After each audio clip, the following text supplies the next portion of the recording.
चलिए, टेली के क्लास में आपका स्वागत है। बहुत बारिश हो रही थी रात में। आप लोग बहुत मेहनत करके आए हैं, तो हम आज आपको शॉर्ट में जो एमसीक्यूज दिए हैं उसका हल देखेंगे आज। ठीक है ना। ये पहला एमसीक्यूज है। ये एमसीक्यूज इसलिए रखा गया है कि ये थ्योरेटिकल पार्ट भी मैंने रखता है। जब आप कहीं जाएंगे तो इंटरव्यूज में आपको पूछा जाएगा। तो what is an account? Account क्या है? Collection of accounts, single record of a transaction और item, profit statement, balance sheet. क्या यूज करेंगे? What is an account? Single record of a transaction और आइटम, मतलब एक नाम है, खाते का नाम, एक ट्रांजैक्शन। अगर आज यहां पर हम जो बिजनेस कर रहे हैं उस बिजनेस में आज एक बच्चे की एडमिशन आएगी, तो वो एक बच्चे का जो डिटेल्स हम चढ़ाएंगे और उसका नाम जो हम करेंगे, तो एक सिंगल जो भी नाम डालेंगे वो नाम मेरे लिए सिंगल अकाउंट कहलाएगा। ठीक है ना। तो वो क्या हो जाएगा? क्या आंसर देंगे इसमें? Single record of a transaction और आइटम। ठीक है। आगे है what does accounts mean. Accounts का क्या अर्थ हुआ? सबसे पहले एकदम आसान है। बॉय मतलब वन बॉय, बॉयज मतलब मेनी बॉयज, तो अकाउंट मतलब सिंगल रिकॉर्ड, अकाउंट्स मतलब, अब देखिए, कलेक्शन ऑफ ऑल अकाउंट्स, ये भी सिंपल है ना आंसर। चलिए आगे देखते हैं। विच of the following is an example of an account. इसमें कौन सा है जो अकाउंट का ये उदाहरण है ना। अकाउंटिंग सिस्टम नहीं है, ट्रायल बैलेंस नहीं है, बैलेंस शीट नहीं है, क्या है? कैश अकाउंट जो है ये अकाउंट का उदाहरण है। ठीक है ना। चलिए आप लोग कॉपी में मिला लीजिएगा। कॉपी में आपको सिर्फ एबीसीडी करना है, ये इसको फेयर नहीं करना है। फेयर करना है ऊपर वाला जितना भी चीज है।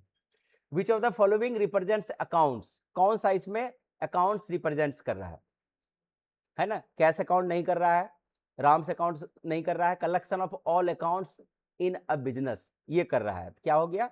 ये आंसर आपका आ जाएगा। चलिए, accounting is an art of dash, manufacturing goods, recording, classifying, summarising, transactions. तो ये आपका ये आंसर है। तीनों क्रिया जिसमें हो वो अकाउंटिंग का होगी। ठीक है। चलिए, अकाउंटिंग रिकॉर्ड्स ओनली या रिकॉर्ड्स ओनली क्या? पर्सनल इंफॉर्मेशन रिकॉर्ड करते हैं। Financial transactions measured in money, जिसको हम पैसे में तौलते हैं, पैसे से मूल्यांकन करते हैं, ये फाइनेंशियल ट्रांजैक्शंस, ये जो है ये क्या हो जाएगा? ये आपका अकाउंटिंग, ये इसका 6 का आंसर आ जाएगा। विच इंस्टीट्यूट,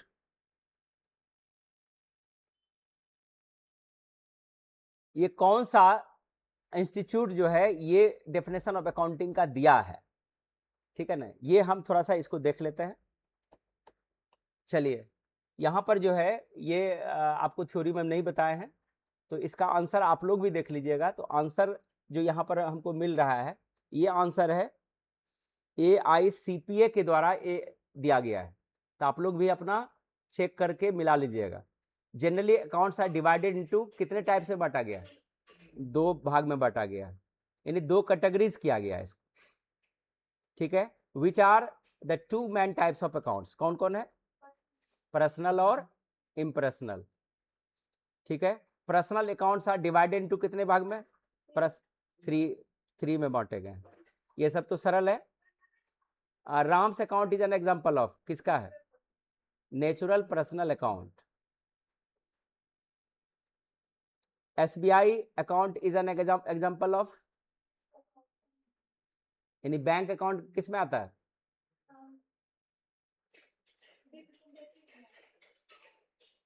नहीं, इसमें जब भी आएगा तो ये वाला आर्टिफिशियल पर्सनल अकाउंट्स के अंतर्गत आएगा, क्योंकि नॉमिनल है नहीं, रियल है नहीं, टेंजिबल अकाउंट है नहीं।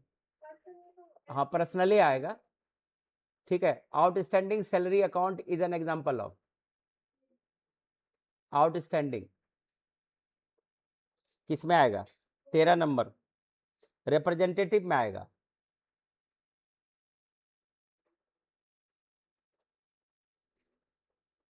विच golden rules applies to personal accounts, कौन सा लगता है? Debit the receiver, credit the giver. ठीक है।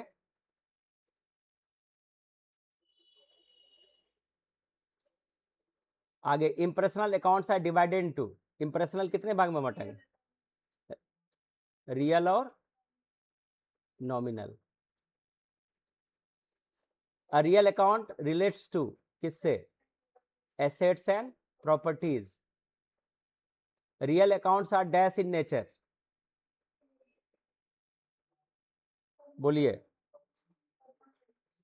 परमानेंट होता है, ठीक है ना। ये भी बताएंगे इसमें अस्थाई और अस्थाई कुछ ऑब्जेक्ट होते हैं, जैसे अभी हम पंखा, ये मेरा परमानेंट संपत्ति है या अस्थाई है? अस्थाई कब होगा? आपके पास 2 पंखा रखा हुआ था, सर ले लीजिए भाड़ा पर और इसको चलाइए, लेकिन हमको 200 रुपया हर महीना दीजिए, तो वो अस्थाई हो गया। लेकिन ये पंखा मेरा है अस्थाई रूप से, यहां पर क्या हो गया? परमानेंट। तो रियल अकाउंट क्या होता है? परमानेंट होता है। आगे टेंजिबल रियल, जिसको हम देख सकते हैं, फिजिकल एसेट्स, जिसको आप देख सकते हैं, छू सकते हैं, उठा सकते हैं, ठीक है। Which of the following is a tangible real account? कौन आएगा? टेंजिबल, जिसको हम देख नहीं सकते हैं। तो कुछ इसमें जो एडिशनल क्वेश्चन है उसका आप हेल्प लेके कीजिएगा। तो टेंजिबल, टेंजिबल जो मूर्त रूप है, जो ऑब्जेक्ट के रूप में होगा, पदार्थ के रूप में होगा। तो पदार्थ के रूप में इसमें फर्नीचर अकाउंट है, जिसको आप देख सकते हैं, छू सकते हैं, ठीक है ना, और उसका मूल्यांकन कर सकते हैं। लैंड अकाउंट किसमें आएगा? ये भी आपका टेंजिबल रियल अकाउंट में ही आएगा। Which account can not be seen और टच्ड, जिसको हम देख नहीं सकते हैं। इसमें कौन है? कैश को देख सकते हैं, मशीनरी अकाउंट को देख सकते हैं, बिल्डिंग को देख सकते हैं, किसको नहीं देख सकते हैं? Patent account. कुछ ऐसा दे दिया है कि आपको समझने में आसान हो। गुडविल अकाउंट इज है, गुडविल किस में आएगा? 22 नंबर में। गुडविल ये जो है इसको देख नहीं सकते हैं, लेकिन ये कार्य करता है, ये किस में आएगा? Goodwill. Intangible, trademark account belongs to, trademark, trademark किस में आ जाएगा? ये इंटेंजिबल में आ जाएगा। इंटेंजिबल रियल अकाउंट है, आप देख नहीं सकते हैं, लेकिन ट्रेड आपका, आपकी संपत्ति है। जैसे आपको ट्रेड खरीद लिए कि लोगो मेरा रहेगा, कोई इसको यूज नहीं कर सकता दूसरा, तो संपत्ति आप ही की है, लेकिन वो कोई वस्तु नहीं ना है, वो तो एकमात्र चित्र के रूप में है, समझ रहे हैं ना। लेकिन उसी तरह से कार्य करता है, कार्य वैसे ही है, ठीक है। तो चलिए, software account is an example of, किसमें आएगा? सॉफ्टवेयर में। सॉफ्टवेयर को भी आप देख नहीं सकते हैं। टैली को ऑब्जेक्ट है क्या? टैली एक सॉफ्टवेयर है। टाइपिंग कोई ऑब्जेक्ट है क्या? सॉफ्टवेयर है। तो सॉफ्टवेयर किस में आ जाएगा? सॉफ्टवेयर इंटेंजिबल रियल अकाउंट में ही आ जाएगा। तो चलिए यहां से इसको करते हैं। Which golden rule applies to real accounts? Real account के लिए debit what comes in, credit what goes out. देखिए कितना सुंदर फॉर्मूला।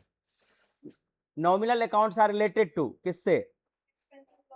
ये बिल्कुल सरल है।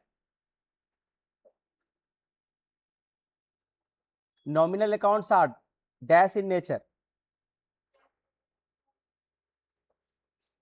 बताइए। टेम्पररी होता है।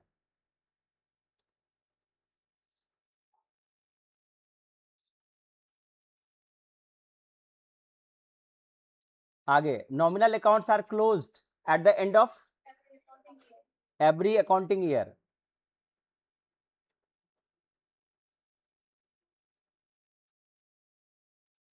आगे the balance of nominal account is transferred to profit and loss account. ये भी आगे देखेंगे, अभी आप लोग थोड़ा सा हेल्प लेके पढ़ सकते हैं।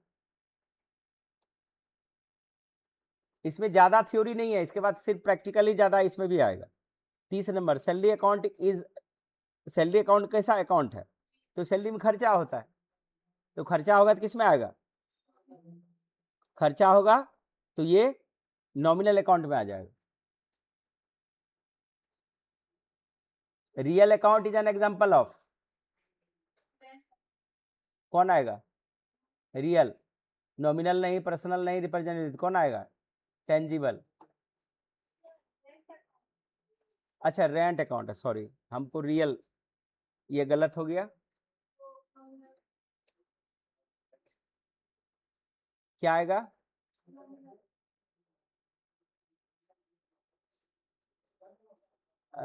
एक सेकंड, चलिए 31 नंबर से देखेंगे। रेंट अकाउंट जो है नॉमिनल अकाउंट का एग्जांपल है। इंटरेस्ट रिसिप्ट अकाउंट जो है नॉमिनल अकाउंट का है। इसमें हम रिकॉर्डिंग मिस कर गए थे, इसका हम दोबारा हमको बनाना पड़ गया है। Which is an income account, income account के लिए यहाँ पर रेंट रिसिप्ट अकाउंट है। Which is an expense account, ये सैलरी अकाउंट है। Which golden rule applies to nominal account? The debit all expenses and losses, credit all incomes and gains.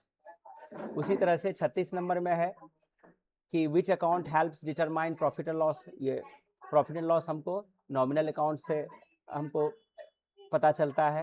Which of the following is not a personal account, इसमें outstanding salary account जो है personal account नहीं है। Which account is carried forward to the next accounting year, ये real account है। Which of the following is not a real account, salary account, ये real नहीं है। Which of the following is an intangible assets, copyright. Which account represents a group of persons, ये representative personal account है। Outstanding wages account is a representative personal accounts है। Cash account is classified as tangible real account. License account is an intangible real account है ये। Which of the following is not an intangible real account, machinery, ये intangible नहीं है। Accounting information is expressed in money. Accounting helps to know the dash of a business financial position. Which account records business assets?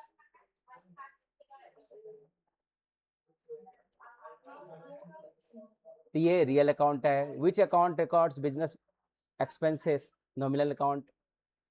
Last में है which statement is correct, इसमें account is a single record while accounts is the complete accounting system. ये यहाँ पर देख लेंगे तो आप लोग सब मिला लीजिएगा आंसर। चलिए सबको धन्यवाद, थैंक यू। आज का क्लास यहीं तक रखेंगे। सबका दिन शुभ हो।